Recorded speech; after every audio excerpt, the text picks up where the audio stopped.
ngasisu amuka mu kano anong mukbang mo pura lae adudi mayam ai pura ibu mukbang sedi ko hawai thong bagini hawai motor tanghai do adu da thonge seda su papar leire da sinane nga khaba mo bune ko se se adagi sina la putharo iron ba adagi se leire nga fry se sam leire nimbu um yaure adagi salad se leire adadi mayam amuk ai chaba se अदो ma'am चादीदा लाइगे हाँ खितंग तौजरगे तौजरगे ma'am से loan लौरगा खरा खरा खरा खरा तौरगा थादोजरगे अदुदी सिंजु खितंग हापगे अदो ma'am चाबा हौरगे लाइगे थादोक लोरबनिना अदो ma'am चामिनारसी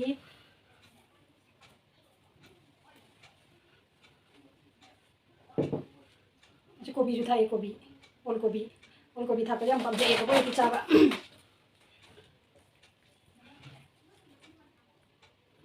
मुथलीरा मुथलो अतो मैम अहनबदा मैम देसु खतंग इंजरक लगे ना फ्राई से तौरगा यम चामिनारसी से अदो मैम आई हौजरगे चाबा मैम खंगे जेंसे लफुत्रो से खरा खरी खरी तौनी दी हाई खाबरे येंगे उजारा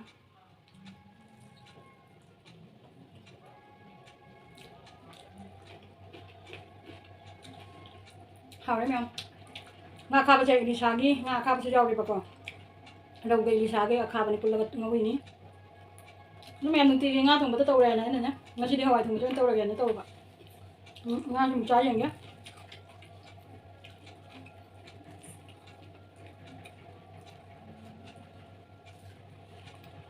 nga ni mu jum ba hawre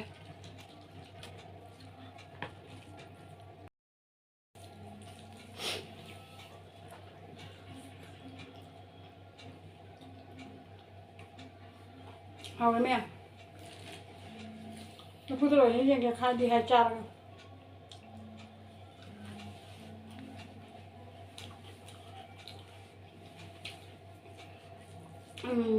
看。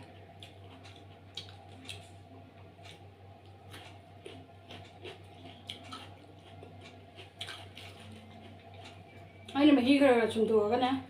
一roll里面我开呀，就是，我是都可能看到没那么好一点就。Ito nga mo nam yela man nga.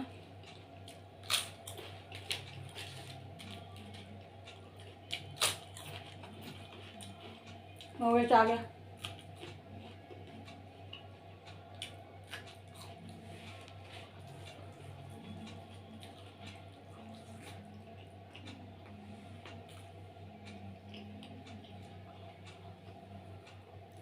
Nga.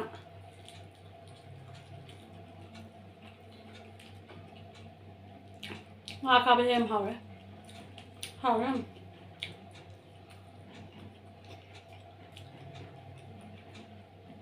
mình ngồi ngồi đi nhỉ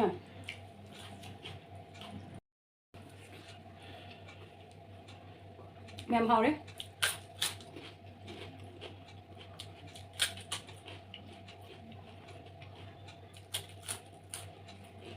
anh nghe xin mà chỉ được con nó bấm rất là lâu rồi đó con đi ngồi trên nó con lấy được खाली खाए बका हारे दे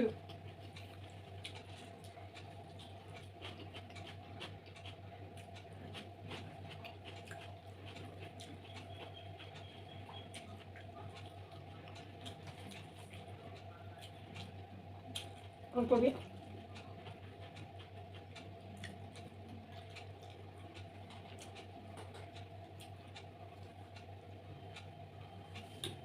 लपु तो चाहिए ना मकुम तो रे बात की मशीन है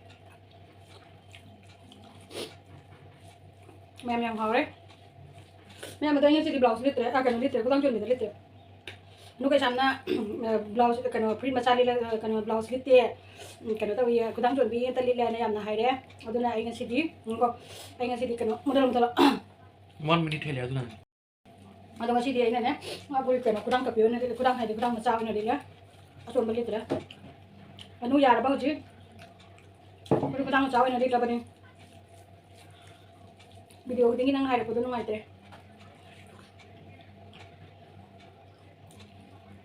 인간이네. 수중 무슨 야를 끝나 삐봐. 아니네. 아빠 상을 좀 합쳐봐. 그래서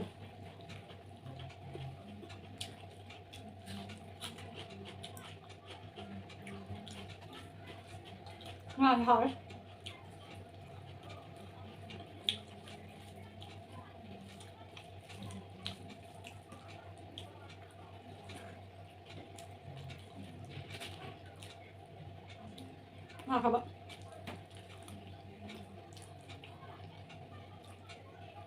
tôi có dạy ngay xin alu kami này cái nó miết rồi cái Hawaii mình thì tôi đó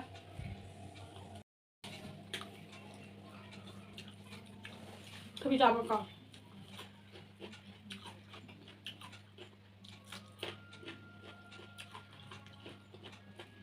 자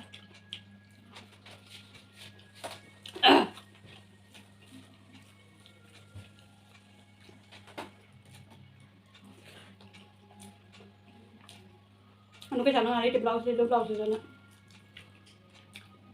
nó masih đi lah, mà sao bây giờ phao nè, cái đồ gì nó hao ấy, hao cái một chút làm hao ấy,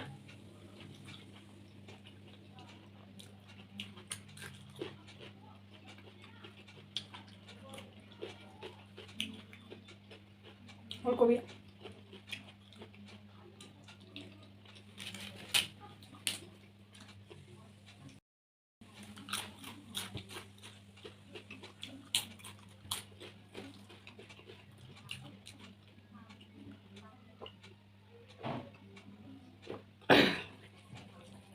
Hào đấy em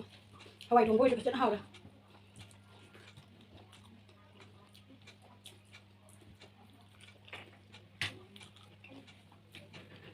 có tôi chuyện nào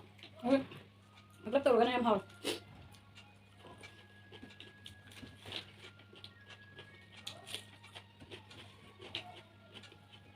ngon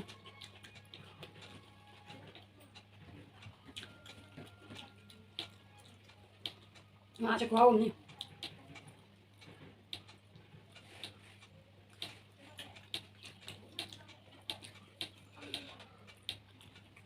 ngon thôi lắm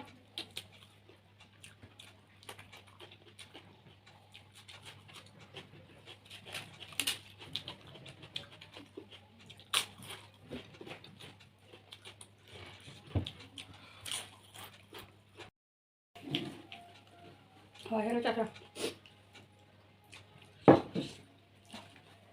em có gì sao được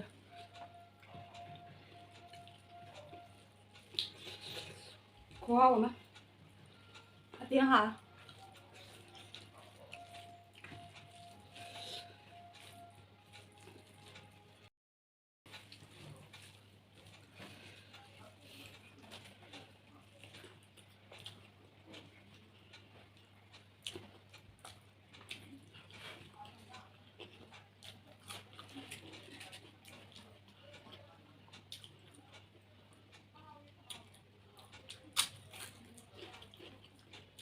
tao lên một tổ rồi thầy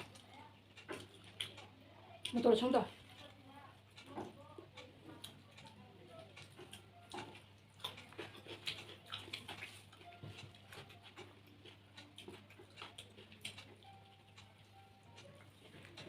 phải hỏng nào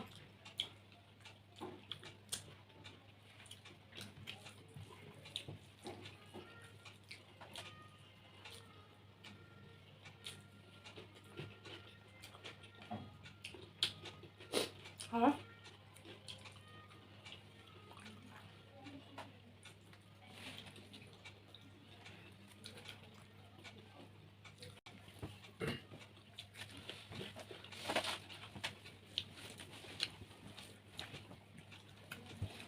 thôi nữa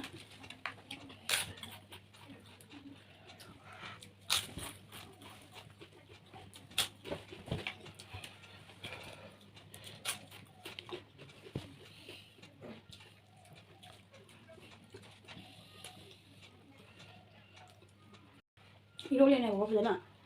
nó phải dùng khác nó cắn lên đi khao bên đây mà hero đây hero là đi khao khá rồi vậy anh nó cần hero bên tôi là bên này ma'am last को teacher लोग चला कोई घुमन लाइए last को teacher लोग चला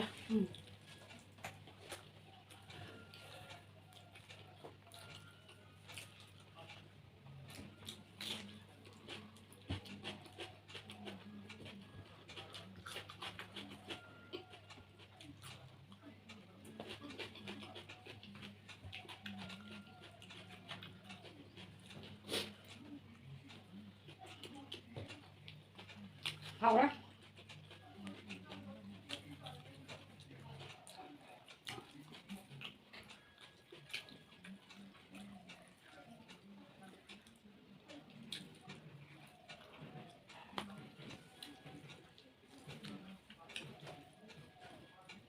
ai mua rồi cái này để là sẽ đi tiền này quả để cái sẽ khi mà làm á để cái sẽ ra này khi sẽ mà làm á khi sẽ lấy ra tụi này bộ khá lắm chất bắt đi cái nó to đấy 이런 것을 레메면 그래서 너무 레메 레메들로 자토에 시수 자토에 하와이 주로 자토에 아다기 시디가노니 마루마랑 fattabane ko yam sablo rabanina mayang phomda jamate haijagadawa haibabu mayam ai sabase yengba nungaibra han mamakta da sumaina hanjage yengba nungaibra kamain tawge da saibiro aduga mayam nusibiduna bemjamate gi channel sibu support tawbiramo adagi like comment su soidana tawbiramo srep jengaga ta thambiramo mayam like su tawbiramo agadaidi comment su macha mai biramo adu matungda nungairagana adum bemjamate bu mathang grow oinabagi share su tawbiramo adagi support su tawsanbiramo anoba kano anoba viewers na yenglagada subscribe su dana namjanbiramo adui matungda aigi hanagi viewers oiragana mayam puramona aigi video mapung phana jingbibagi damakta thank you adu haijari adu mayam ai ngasi di matang ngasi dele senjarage ado mathang amu anoba video da amu kunarasi mayam matang ngai biramu mayam dane ngona support tawraga adum video ka se am jengbiba views ka se keno se am ka biraga diko akoi video number dane content do dum mathang puthoksa ninge ba da views ka daga dine content am bo tawning de ba khangde talle ba ko thangkaluraga am ko kan jengbira roidra adu waina du maina ta khalle ba ko adu do na mayam koina kano haidi YT sida YouTube sida kong thangjalaklanina adu mayam nusibiduna support tawsanbiu support tawbale piganu mayam hanna bemjamate na haijari adani mayam punamak amka hanna jamite na khurumjari adu matang sida laisajarage bye bye